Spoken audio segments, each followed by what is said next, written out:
India lengaka tangdu leitabagi wari sananaba thaurang toriba Manipur gi lalholuf ama oriba Pambaina luchingba UNLF ki Chief of Army Sida Bamapu Elias Thoiba Chief Intelligence Ingba amadi kadra amaga punna makhoi ahum ngarang yumsakaisa numida NIA na fakibabu yaningdaba phongdoktuna ngasi Thobal district tongan mafam singda maira paibi mayamna wakan mifam sing famna kre 𝗙𝗔𝗡𝗚𝗓𝗓 sing condition amata yaudana khudakta thadorakadabani haina ima singna taksenkre ngasi lorembam apunba maira paibi luf na sillaga lorembam jinglakta maira paibi mayamna UNLF P group ki kadra ahum Thadorak naba wakan mifam famki wakan mifam aduda saru yakibi konjangbam sulochana kobi merapaibi amana haikibada India government ka tangdu leitabagi wari sanariba pambaina luchingba UNLF ki kadra ahum NIA na 𝗙𝗙𝗡𝗚𝗓 atuba matamda thadorak trabadi akanba khongjang changsingani haiki amoromda pechi apunba merapaibi lubnasu pechi club ki lampakta wakan mifam famduna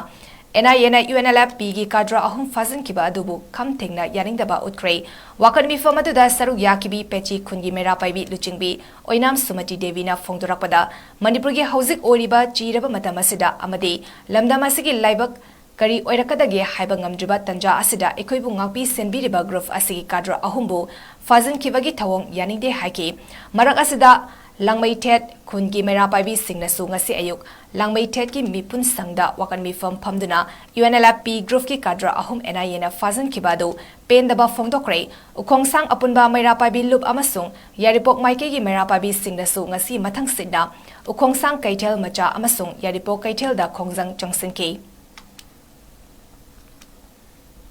Ngasi tangkara mari sagon sen numiti labre jibi maya padi sin maya masi hinsa manak sida awa anati dana NIA na phagiba isa sing adugi damakta darana phami aduga ikon NIA da appeal tawjari madudi phagiba isa sing adu condition amatta yaudana tek takaidana mama aikoida sinabi ba ningsing jari lena na karigumba isa sing asibu thadok pidaba tarabagadi aikoina akanba khunjang lena na chanchan jaragani koi gasi akoina koi sit-in protest tawjari base tai kain taginate hauji akoigi India government ga akoigi shanti gi wari sanabagi khongthang rauduna wari sanaba hauraba adugumba manipur gi cheba tanja sida sumana koi manipur government amadi koi India government na mathong maram khangdana shanti gi lambida khongdara baisa isu singu phaba kunba tawbase thamoida praja moina koi pesi gi praja moina thamoi songa nungaijade aduna maram moraga akoigi athubu matamda yamna ngasi khakriba pung kham koi ngasi gi baro bogi manungda khadok pirakta taragadi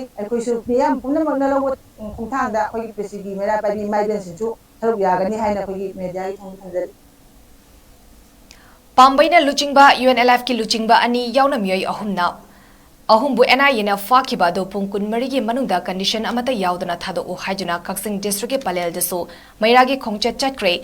Mairagi khongchet adu United Clubs palel amadi palel apunba maira paibi lupna sinduna pangthokibani khongset adu da 𝗙𝗙𝗡𝗚𝗓𝗓 luchingba ahum thado o pistok ki wahantok khangna thabak tau aikoi santi pami NIA gi thawong yaningde haiba kholau kaya lauki Palel maira pabi apun baluk amasong United Committee palel ani da palel na ngasi phakriba aikoigi UNLF ki pambaina lusingba group ki ahansing khara NIA na phaduna pugi basa condition amatta yaudana punggu marigi manungda thadokadabani haibase aikoi thadu o haina aikoi kanna kandem tawjari sigumba phun tuile kainusigi makta lebas ki ta thawaya honazaba koi angang singse moina phagze maram karino khangdra tawse aikoi ra paibi luk ama koi nupi ama oina koi thawai haksang ama yajani Kaksing district ke sugnu kendra gi manung chanba tangseng khunjau community hall dasu Bharat Sarkar amadi Manipur lenga ka peace talk taunariba UNLF pambaina luchingba group ki commander in chief yauna miyoi ahum NIA na fakibase athubada thadokadabani hajuna ngasi khongjang sangsinkre khongjang adu sugnu kendra gi manung da leiba khongyam makha leikai awang leikai tangseng khunjau tangseng jing leikai tangseng mangjing apunba maira paibi lup singda punna senjuna Tangseng Khunjau Community Hall da pangthokiba wakat khongjang aduda saruk yakibi nupi amana hai ima leibak lamdam asigi apunba saktambu ngaknabagi damak thongna fana leiriba UNLF pambaina luchingba group ka peace agreement taunariba miyoi ahumbu NIA na 𝗙𝗙𝗡𝗚𝗓 basi yaningde pung kunmari gi manungda condition amata yauduna thadok pirakadabani hairaduna maitei furup asibu kangani haiduna thorakliba India lenga kasu peace talk taunariba group amagi miyoi sing 𝗙𝗡𝗓𝗓 haibasi yaningde haiki akoigi ima ꯏꯃꯥ ꯂꯩꯕꯥꯛꯄꯨ ꯉꯥꯛꯀꯅꯤ ꯍꯥꯏꯅ ꯆꯣꯡꯊꯣꯔꯛꯑꯒ ꯌꯨꯂꯦꯞ ꯄꯥꯝꯕꯩꯒꯤ group ꯑꯁꯤꯅ ꯑꯩꯈꯣꯏꯕꯨ ꯉꯥꯛꯀꯅꯤ ꯍꯥꯏꯅ ꯆꯣꯡꯊꯣꯛꯂꯛꯏꯕꯅꯤ ꯑꯁꯤꯗ ꯀꯔꯤꯒꯤꯅꯣ ꯁꯔꯀꯥꯔꯁꯤꯅ ꯑꯦꯟꯑꯥꯏꯑꯦꯒ ꯃꯈꯣꯏꯒ ꯃꯥꯟꯅꯔꯒ ꯃꯣꯏꯅ ꯑꯩꯈꯣꯏꯒꯤ ꯄ꯭ꯔꯖꯥꯁꯤꯡꯕꯨ ꯐꯒꯠꯂꯤꯁꯤ ꯀꯔꯤꯒꯤꯅꯣꯕ ꯑꯗꯨꯅ ꯑꯩꯈꯣꯏꯗꯤ ꯄꯥꯝꯗꯦ ꯏꯃꯥ ꯃꯩꯔꯥ ꯄꯥꯏꯕꯤ ꯑꯩꯈꯣꯏꯅ ꯃꯈꯣꯏꯕꯨ ꯐꯥꯕ ꯄꯥꯝꯗꯦ ꯌꯥꯝ ꯊꯨꯅ ꯊꯥꯗꯣꯔꯛꯎ ꯍꯧꯖꯤꯛ ꯊꯥꯗꯣꯛꯇꯕ ꯇꯥꯔꯒꯗꯤ ꯄꯨꯡ 24ꯁꯤꯒꯤ ꯃꯅꯨꯡꯗ ꯐꯥꯔꯤꯕ ꯃꯤꯑꯣꯏ 3 ꯑꯁꯦ ꯊꯥꯗꯣꯔꯛꯇꯕ ꯇꯥꯔꯒꯗꯤ ꯏꯃꯥ ꯃꯩꯔꯥ ꯄꯥꯏꯕꯤ ꯑꯩꯈꯣꯏꯅ ꯈꯣꯡꯖꯪ ꯆꯪꯁꯤꯜꯂꯛꯀꯅꯤ